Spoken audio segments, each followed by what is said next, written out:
റവ കേസരി തയ്യാറാക്കാനായിട്ട് ആദ്യം ഒരു ഗ്ലാസ് റവ നന്നായിട്ട് വറുത്തെടുക്കുക. നന്നായിട്ട് ചുമന്ന് വറുത്തെടുത്ത റവ മാറ്റി വയ്ക്കുക.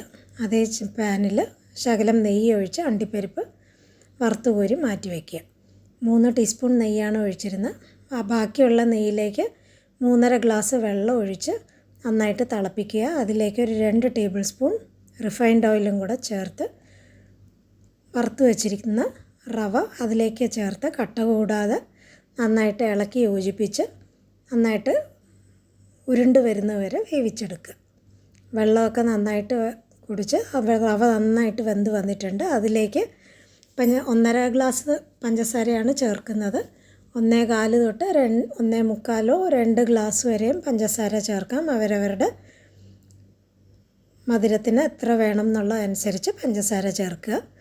ഇതിലേക്ക് ഒന്നുകിൽ മഞ്ഞ കളറോ ഓറഞ്ച് കളറോ ചേർക്കാം, ഇല്ലെങ്കിൽ കുങ്കുമപ്പൂവ് കലക്കി അതും ചേർക്കാവുന്നതാണ്.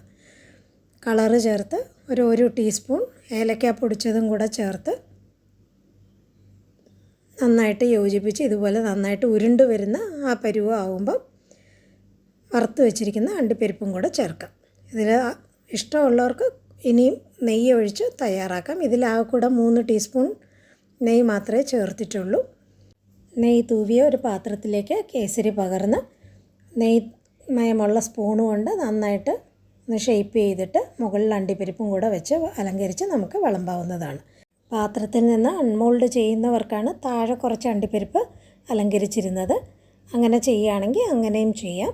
അധികം നെയ്യ് ചേർക്കാതെ വായിലിട്ടാൽ അലിഞ്ഞു പോകുന്ന ഈ കേസരി എല്ലാവരും ഒന്ന് തയ്യാറാക്കി നോക്കുക. എല്ലാവർക്കും വളരെ ഇഷ്ടപ്പെടുകയും ചെയ്യും.